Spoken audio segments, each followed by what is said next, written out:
Welcome to Royal News Updates. OMG. Breaking news.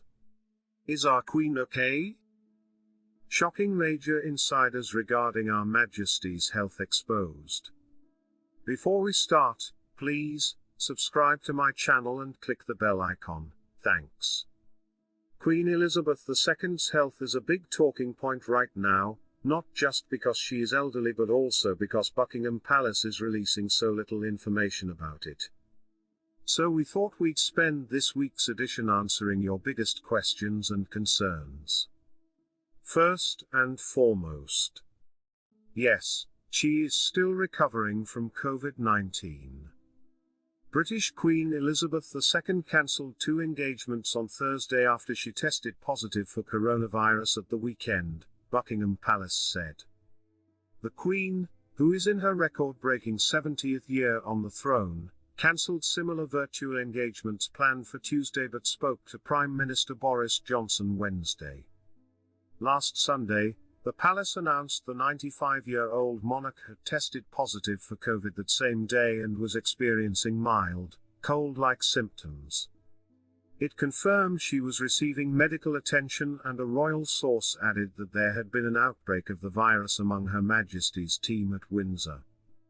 It was made clear though that she was not out of action, as the statement added that she expects to continue light duties at Windsor over the coming week.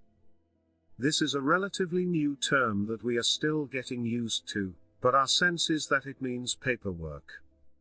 Mentioning it reassures us that she is still well enough to work on the most important matters of state, such as signing off on new laws. She also found time to send a letter of congratulations to the British Olympic team in the week and offer condolences to the people of Brazil following the devastating floods in Petrópolis. She cancelled her weekly in-person audience with the Prime Minister on Wednesday, but that's because it would have broken COVID regulations at the time, which still required her to isolate. The Queen had a call with Boris Johnson instead. On Tuesday, she postponed an unspecified number of video calls as she continued to experience symptoms, and a source told CNN that they would decide on upcoming engagements nearer the time. She also cancelled her video calls Thursday, but we are told they are being rescheduled.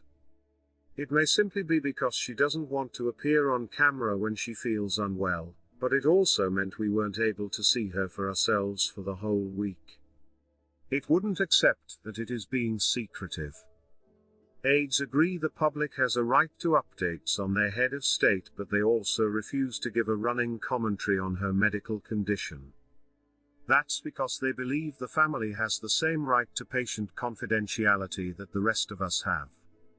Well, the palace didn't tell us when she was admitted to hospital last year until it was leaked to the media, and even then, it wouldn't specify what she was admitted for. Our reading of that incident was that if there had been a procedure of some sort, then we would have been informed, as that was the general rule courtiers had for updates on Prince Philip's hospital visits.